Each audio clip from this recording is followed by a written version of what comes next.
Vamos lá? Igreja, Deus colocou uma palavra no meu coração hoje.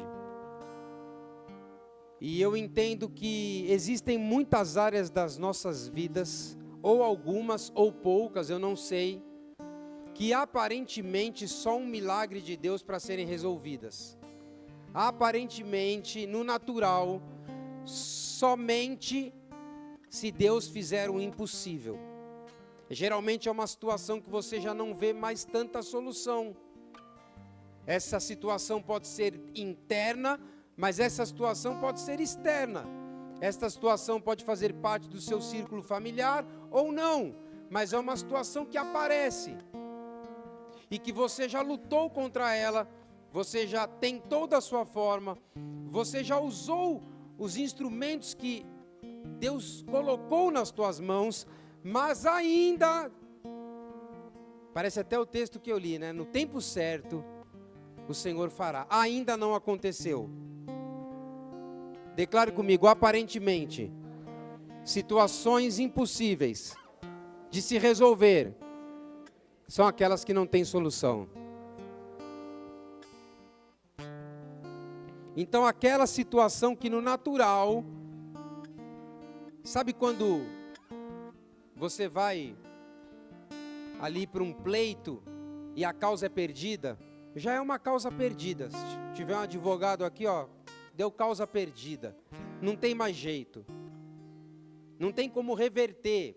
É quase irreversível. Na verdade, aos olhos humanos, é irreversível. Causa perdida. Já foi. Alguém já teve uma causa perdida? Daquelas que você olha e fala, não dá para reverter. Então, é quando você chega naquela rodinha e fala assim, gente, morreu esse assunto para mim, acabou. Nem vou tentar de novo. Morreu o assunto. Tá comigo ou não? Pegou ou não? Tá entendendo ou não? Então eu estou dando essa introdução porque Deus colocou essa palavra no meu coração. E Ele me trouxe um texto. Faz muito tempo, eu nem me lembro mas faz muito tempo que eu não falo sobre esse texto. Mas eu vou falar hoje. Porque eu creio que Deus quer falar hoje com a igreja, seja a casa, com cada um que veio até esse lugar. Então essa palavra, ela diz respeito a um homem. Um profeta que foi levado a ter uma visão de uma cena. Digo, uma cena. Tem cenas nas nossas vidas que a gente nem quer olhar mais. Vou falar para esse pessoal daqui. Tem cenas nas nossas vidas que a gente não quer mais ver. Ele foi levado a ver, você está entendendo ou não? Então, bom. Então ele foi levado a uma cena que ele falou, Senhor, essa cena, além de não agradar os meus olhos, me parece irreversível. Essa cena, né, me parece irreversível. Então eu quero que você abra a sua Bíblia, você conhece o texto, mas talvez você não conhece o que Deus, você não sabe o que Deus vai falar com você. Ezequiel capítulo 37.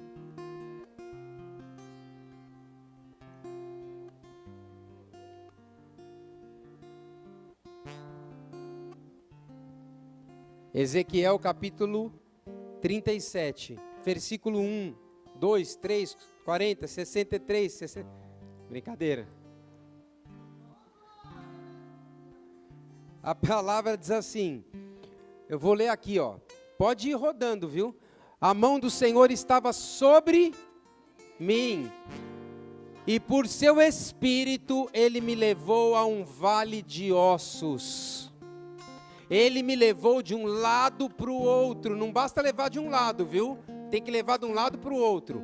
E pude ver que eram enormes o número dos ossos no vale, e que os ossos estavam muito secos, quer dizer, além de osso, é osso seco.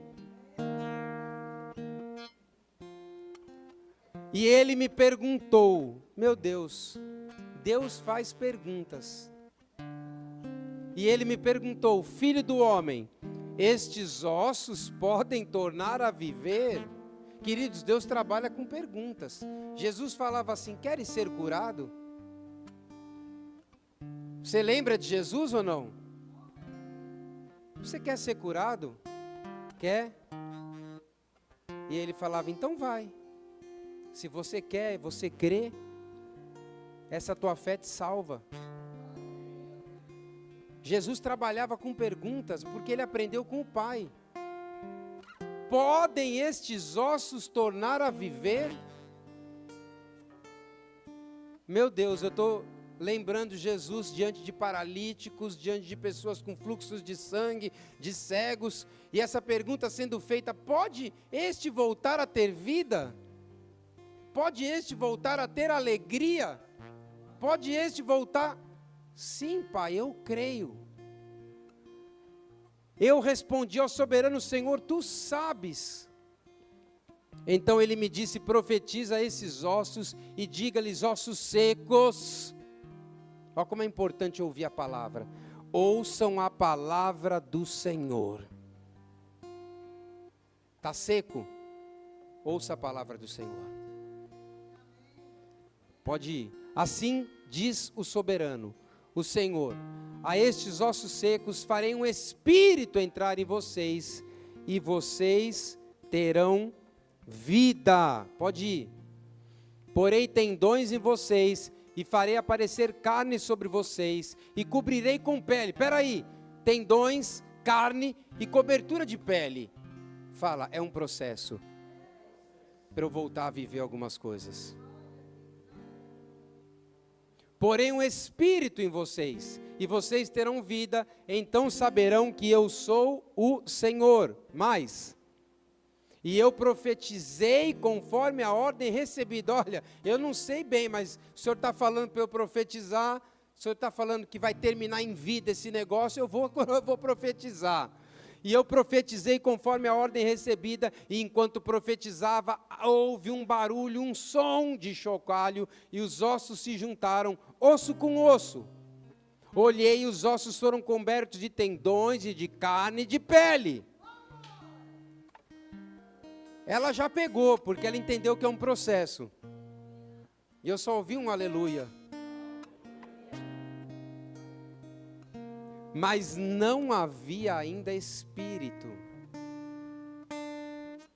Calma, que eu nem comecei. A seguir ele me disse: profetiza ao espírito.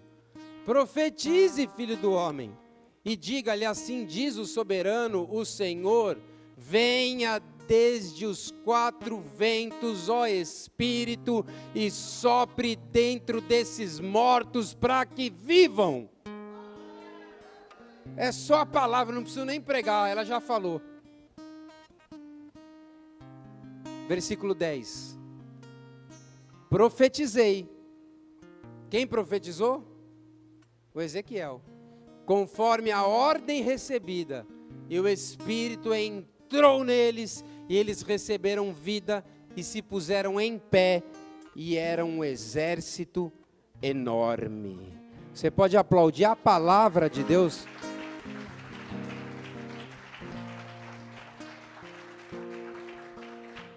Por si só ela já fala, amém? Por si só ela já ministra os nossos corações. Queridos, o Vale de Ossos Secos, deixa eu correr aqui, porque eu tenho 50 tópicos aqui, eu não sei como eu vou fazer, estou brincando. A gente vai terminar no horário. Queridos, o Vale de Ossos Secos foi uma visão dada por Deus a um profeta. Presta atenção, profeta chamado Ezequiel. Então ele olha essa cena, aquela cena que literalmente a gente não gosta de encarar de frente, e ele percebe que o vale está sequíssimo. Talvez esteja que nem o seu tanque de combustível, está sequíssimo. Piada boba, né? Ao ouvir a palavra do Senhor, ele começa a profetizar sobre esses ossos, e eles se unem, recebem tendões, carne e pele, e eles voltam a viver pelo sopro do Espírito. Então vamos lá, Jesus estava ali também. Deus leva o profeta a um cenário de desolação, desolador. E o desafio desse homem agora era crer. E Deus faz uma pergunta para ele: seria possível esses ossos secos voltarem a viver? Seria possível essa circunstância que hoje passamos florescer novamente? Seria possível esta cura, esta restauração que eu tanto almejo? Seria possível diante desse cenário que eu mal consigo encarar de frente na minha casa, no meu trabalho, dentro das minhas emoções? Seria possível reviver ou não?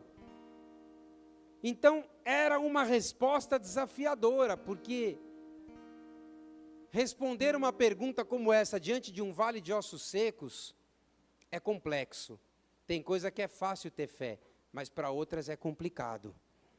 E ele falou o quê? Embora um pouco desconfiado, ele falou: Senhor, tu sabes.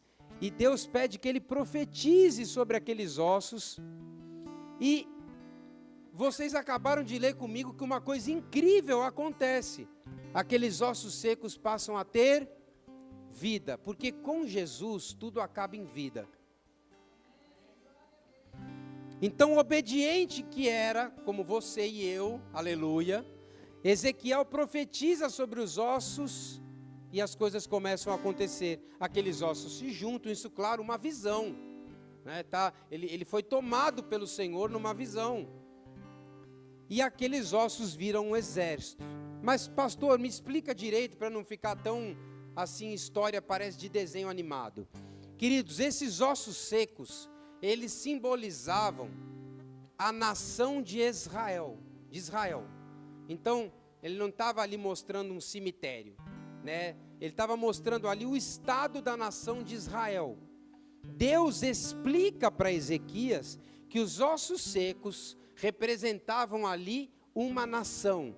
Que nação? O seu povo escolhido, a nação de Israel. E que por estarem desta forma, depois de muitos anos de obediência, estavam debaixo de juízo e castigo. Este é o real pano de fundo desta visão. Ele tira um homem, um profeta, para enxergar o estado real da sua nação. E a sua nação estava como? Simbolicamente, ossos secos e sequíssimos, por causa da idolatria, do pecado e do afastamento de Deus. Então era um tempo de reconciliação, que Deus estava tendo, através deste homem, para com a nação de Israel. Então, depois de muitos anos, longe da vontade de Deus, eles foram entregues nas mãos dos seus inimigos. Depois você estuda lá. A cidade de Jerusalém havia sido arrasada. O templo estava em ruínas.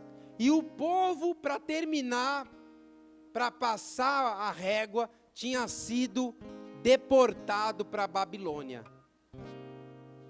Então, quando o profeta é tomado, parece que ele cai em si. A situação é pior que eu imaginava. Senhor, realmente é um vale de ossos secos. Então o pecado com a desobediência, depois há uma deportação, e aquela era a figura que Deus resolveu usar naquele momento para mostrar a real circunstância do seu povo. E muitas vezes não parece que nós estamos como vales de ossos secos? Às vezes não fala, né? Porém, fala porém. Queridos, porém, havia uma proposta ali de restauração. É como se Deus chegasse e falasse: vamos fazer uma proposta então, vamos fazer um acordo. Eu vou restaurar essa nação, mas dá uma olhada antes. Encara de frente a situação, porque eu vou restaurá-los. Eu não sei se você crê, mas para mim o Evangelho também fala de restauração. E talvez esse culto, com esta palavra, debaixo da unção do nome de Jesus, seja para nos restaurar. Então havia uma promessa de restauração. Deus teve compaixão do seu povo. Por quê, pastor? Porque nessa caminhada de desolação, o povo começou a se arrepender. E com o arrependimento deste povo, agora haveria um conserto. Então, eu separei aqui esperança. Agora havia esperança para os israelitas. Mas primeiro ele viu a condição. Primeiro ele sentiu o cheiro. Primeiro ele viu ossos batendo com ossos. Primeiro ele teve que profetizar. Ele teve que ver o Espírito. Então Deus mostra o que ali? Que Ele tem poder para devolver a vida de uma nação, de um povo, de uma família, pessoal. Declare aí, Deus tem poder para devolver a vida. Amém? Então ele promete, há uma promessa aqui, que ele vai restaurar o povo de Israel com o seu Espírito. E levá-los de volta, isso acontece até os dias de hoje, esse êxodo de uma certa forma, levá-los de volta já naquela época para a sua terra. Então há uma promessa aqui, de restauração, de retorno. Então a morte e a devastação, resumindo para fechar aqui, iriam ser transformados em vida e bênção para a nação de Israel. Senão ele não mostraria um exército marchando de pé. Título da pregação: a esperança, mesmo quando tudo está perdido. A esperança, pode nem ser o título da pregação, mas a esperança, mesmo quando tudo está perdido. Quando tudo está seco, batendo osso com osso. Primeiro lugar, eu dei uma pincelada, mas vou me aprofundar. Ezequiel é obrigado, é tomado por Deus para observar o cenário. Pastor, e daí? O que isso quer dizer para eu entender para o agora aqui, para não ficar só nessa linha teológica? Queridos, muitas vezes Deus nos toma pelas mãos, Jesus nos toma pelas mãos, e Ele permite que antes de algo novo acontecer, Ele permite que a gente perceba a real situação que nós nos encontramos. Muitas vezes Ele permite que você tenha tempos de reflexão, de solitude, de quebrantamento, tempos onde você tem que confessar aquilo que secou dentro de você, e olhar para áreas das nossas vidas que estão secas é uma tarefa difícil. Por isso que Ele literalmente toma aquele homem pelas mãos, e muitas vezes a vida nos toma de surpresa, para que possamos olhar com clareza a real situação em que nos encontramos, a real situação em que o povo se encontra, em que a minha casa se encontra, em que o meu íntimo, o meu relacionamento com o Espírito de Deus está. Eu não sei, mas Deus às vezes nos toma e nos põe de frente com o caos. Ah, mas por quê, pastor? Porque antes de fazer, você tem que ver. Ele profetiza, mas antes ele vê. Porque quando você vê, meu irmão, você se quebranta, você ora, você restaura.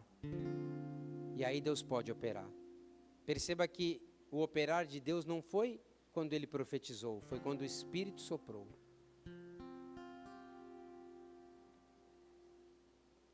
Então eu quero te perguntar hoje, eu quero perguntar para todos aqui, o que você precisa ver que está difícil de encarar de frente? É difícil até de orar. Tem pessoas que precisam olhar a grande realidade. Eu não estou falando que toda a tua vida está um vale de ossos secos, mas talvez alguma área precisa de vida. Então é como se Deus chamasse a igreja nos dias de hoje para olhar o seu estado atual acontecendo. Como é que vocês estão? Como é que está teu coração? Como é que está a tua fé? Como é que você está por dentro?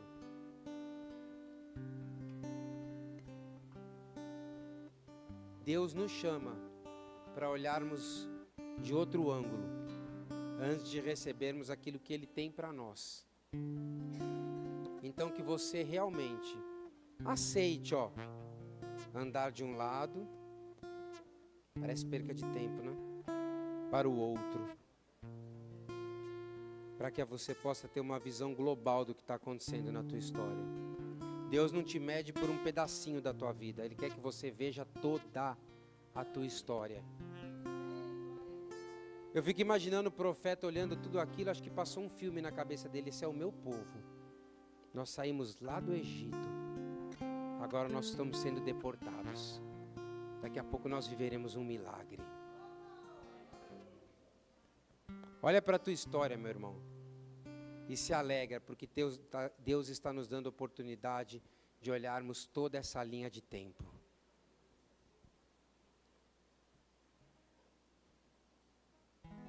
Fala para o teu vizinho aí, você está pronto para ver a realidade?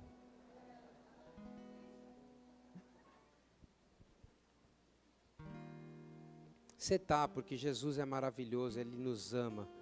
Amém? E nós vamos sair daqui renovados, restaurados. Então, Ezequiel é convidado a ver o seu cenário, o cenário do seu povo. Muitas vezes, nós precisamos ver a situação real que nos encontramos, para que haja cura completa. E ver e compartilhar e colocar aos pés da cruz. Porque às vezes a gente vê, tem coisa que a gente vê e tem vergonha até de falar para Deus que está vendo. Mas Ele quer mesmo é ouvir a tua verdade. Pronto. Ele quer ouvir a tua verdade. A gente vê e não conta. Senhor, está doendo aqui, olha, está em osso quebrado ali. Tem sequidão nessa área. Tem que falar, meu irmão. Então a gente precisa falar. Por quê? Porque se a gente não falar, ele vai questionar. Então, Ezequiel é questionado se Deus daria um jeito naquela situação. Já que você não fala, olha aqui então. Você acha que eu posso dar um jeito ou não? Você não fala nada? Então olha aqui, toma essa. Eu posso ou não posso dar um jeito nessa situação? E o que ele fala? Senhor, eu não sei, eu creio que sim, tu sabes. É o Senhor quem sabe. Então, queridos, resumindo aqui 2 pontos. Muitas vezes Deus te questiona lá no fundo para provar a tua fé. Ele quer ouvir de você, eu creio. Eu creio, porque a palavra, tudo é possível àquele que crê. A matéria-prima de Deus é a fé. Amém? Não tem a matéria-prima para você fazer, sei lá, qualquer coisa aí, um plástico, você fazer. A matéria-prima para as coisas de Deus serem feitas é a sua fé. É a sua fé. Então, ele balançou. Senhor, tu sabes, mas eu creio. Aí Deus ainda dá um empurrão, então profetiza. Então que nessa noite, que nesse domingo, a igreja seja cheia de fé, porque a palavra está sendo pregada, e não é uma palavra qualquer, e a fé vem pelo ouvir e ouvir a palavra de Deus. Eu quero sair daqui cheio de fé, para que quando eu me deparar com ossos secos lá fora, eu ter força para profetizar. Então, quando Deus questiona, é porque você não falou nada.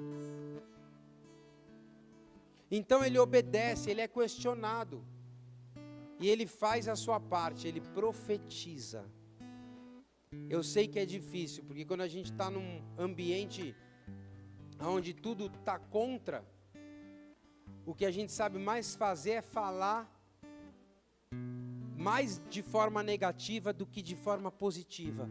Mas eu quero te dizer, profetize a palavra, profetize a verdade, profetize o que Deus realmente vê diante daquela situação. Profetize diante dessa cena os pensamentos de Deus, não os teus pensamentos. Profetize as palavras de bênção e não as palavras que Satanás está tentando lançar para te deixar para baixo. Profetize a vida de Deus sobre cada etapa, cada situação, cada circunstância. Não tem aquela historiazinha que colocaram um tantinho de arroz de um lado e um tantinho do outro e ficaram amaldiçoando, falando coisa ruim para o arroz da esquerda e para o arroz da direita só bênção, e que cientificamente aquele arroz da esquerda apodreceu, porque há poder de vida e de morte nas tuas palavras. Então eu quero te dizer, apesar de ser difícil, fale a verdade para esta situação que você está passando. Fale a verdade de Deus, profetize a vida, profetize que no tempo certo, Isaías 60, 22, não é isso? No tempo certo, quando chegar o tempo certo, eu cumprirei isto que prometi.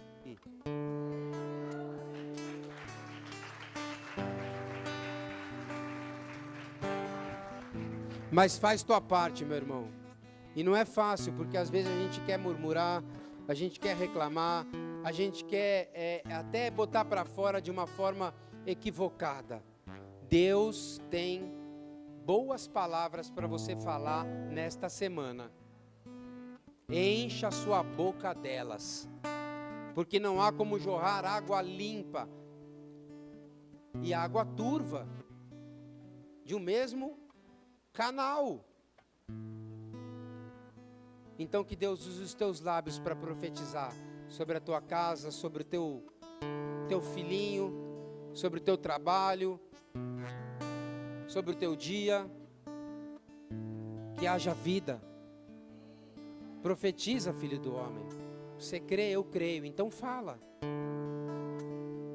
Não espero te questionar. Senhor, tu podes. Engraçado como Ezequiel, ele espera ser questionado por Deus. Então, com essa fé ativada, nós vamos começar a liberar da nossa boca as palavras da verdade, as palavras de vida, as palavras que Cristo nos ensinou, porque eu sou o caminho, a verdade e a vida. Ele é o caminho, Ele é a verdade, Ele é a vida. E ninguém vai ao Pai se não for por Ele. Eu sou a ressurreição e a vida. Quem crê em mim, Maria, ou Marta, Lázaro morreu, né? Quem crê em mim, ainda que morto, viverá. Lázaro era um vale de ossos secos. Olha como a Bíblia se completa. Eu estou falando de Ezequiel, mas eu pulei para Marta e Maria. É quase o mesmo tempo. É quase o mesmo texto. Ele era um vale de ossos secos. E elas viram o cenário. E Jesus as questionou. Marta, Maria, quem crê em mim, ainda que esteja morto, como um vale de ossos secos, há de ressuscitar. E elas ainda titubearam, mas eu sei que todos participarão da ressurreição dos mortos. Mas ele não estava falando da ressurreição dos mortos. Ele falou onde ele está. Parece muito dessa palavra, ele fala, tire a pedra.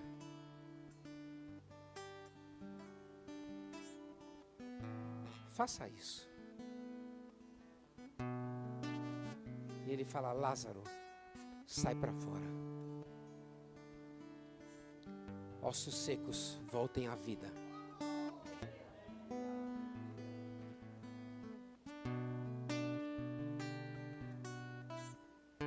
Quantas vezes nós estamos dessa forma, E às vezes não tem nenhum amigo para compartilhar, né? O Instagram roubou os nossos amigos, né?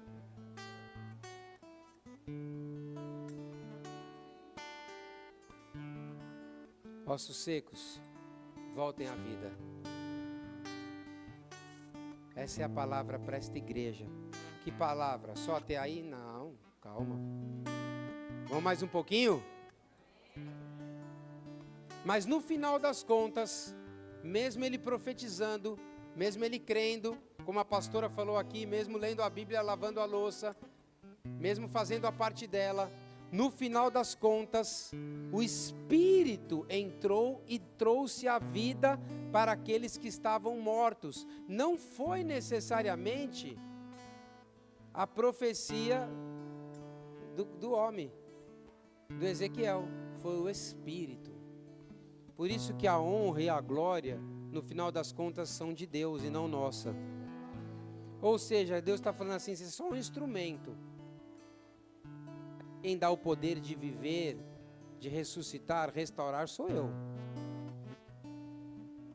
Não tome o meu lugar, respeite os processos. Então nós entendemos que no final foi o Espírito que auxiliou aquele vale de ossos secos voltarem a viver. E o que eu quero aqui? Uma igreja cheia de gente, mas mais que isso, cheia do Espírito Santo.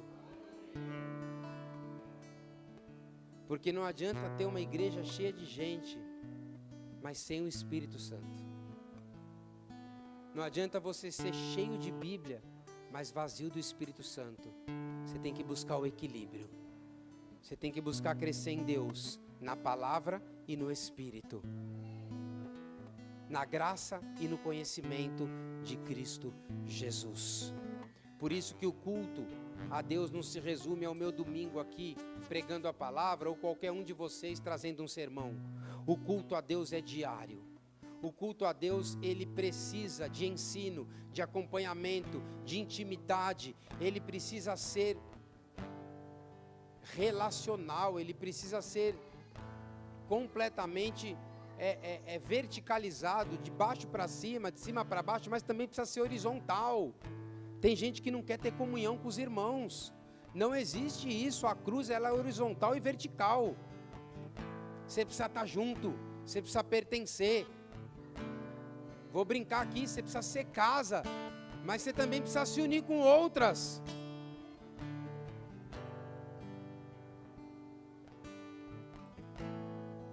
Melhor é serem dois do que um, não é? Porque tem melhor paga do seu trabalho. E se um cair, o outro levanta. Aleluia! Glória a Deus!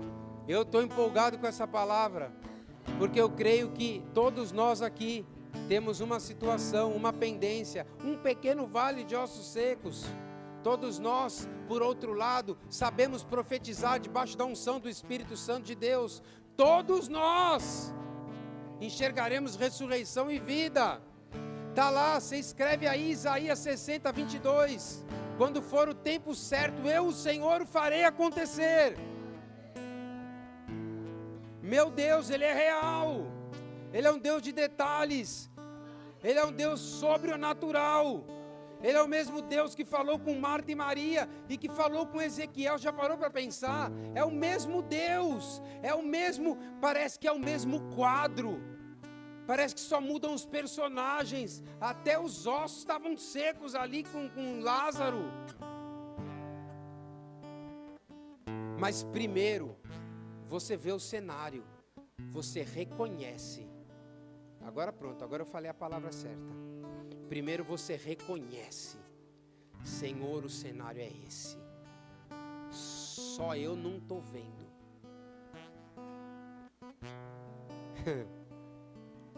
Chega de celular. Senhor, o cenário é esse. Só eu não vejo. Você não vê? Então vem cá que eu vou te fazer olhar tudo o que está acontecendo, para que você tenha autoridade. E quando você olha, quando você reconhece, quando você tem a visão, Deus te dá autoridade para fala. Primeiro os olhos, depois a profecia. E ele começa a profetizar, mas não basta isso, ele é interrogado, ele é questionado, porque quem não fala é chamado para uma conversa. Você crê que eu posso fazer isso? Senhor, não sei, tu sabes, mas você nunca me falou nada. Olha a situação do teu povo, olha a deportação, olha como eles estão, olha como foram judiados. Então profetiza. E ele começa a profetizar. E ele começa a nascer de novo. Eu fico imaginando aquele homem revivendo, olhando como um filme a história da sua nação. E ele começa a soltar palavras ali das suas entranhas. E eu creio que Deus falou: chega, agora é minha vez.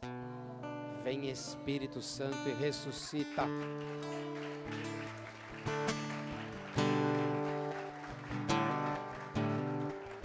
Não é assim?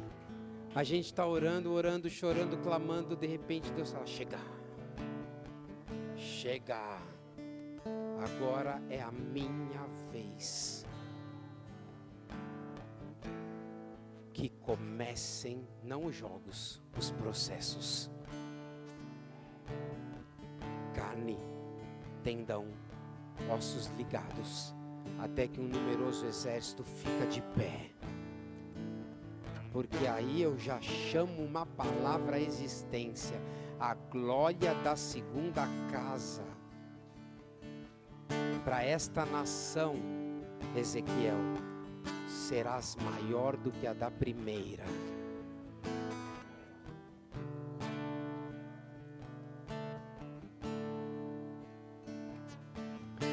A glória dessa segunda casa será maior do que a da primeira. Profetiza para esse vale de ossos secos para que vivam. E eles se tornam um exército. Sabe o que significa ser um exército? Poder, força, vitória contra o inimigo, autoridade, alinhamento. Mas não antes sem ver, sem profetizar, sem ser questionado, sem admirar o cenário, ainda que difícil. Deus está nos chamando para dizer que há esperança. Talvez você não está vendo um vale de ossos secos, mas alguma coisa já perdeu o sentido. Para que você levante e receba essa palavra de esperança, a mesma de Marta e Maria, é a mesma palavra que Ezequiel recebeu. Só que no caso ele mandou tirar a pedra. Há um tempo para nós nos levantarmos agora. Há um tempo de ressurreição e vida. Há um tempo de alinhamento. Há um tempo de olharmos de uma nova maneira para as coisas de Deus. E talvez Deus hoje vai trazer novamente os movimentos, porque um exército ele se movimenta. E existem pessoas que pararam. O que é um vale de ossos secos, senão um monte de gente parada?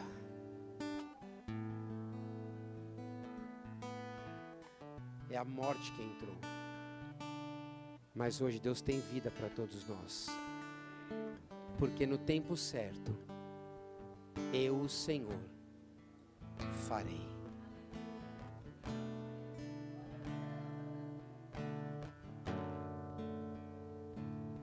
Eu quero que você fique de pé, porque eu sinto o Espírito Santo de Deus aqui. Outro dia o irmão falou para mim: pastor, o senhor terminou o culto, eu estava começando a sentir um mover, um negócio, Deus me tocar, não faça isso mais não. E eu não vou fazer então.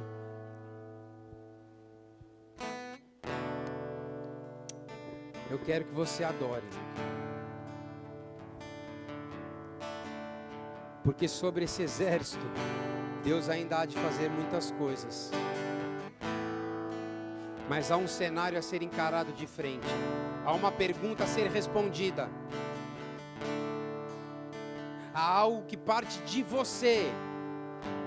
Mas o resultado final vem de Deus. Veja, seja questionado, dê a resposta certa de fé,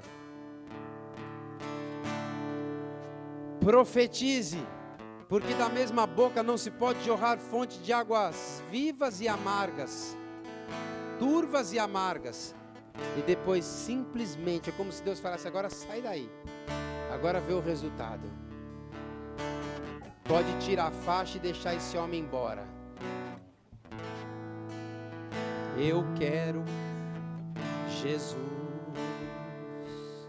eu quero esta vida, eu quero esta cura, eu quero esta visão desse novo cenário, de pessoas agora marchando para a glória de Deus, sendo despertadas novamente.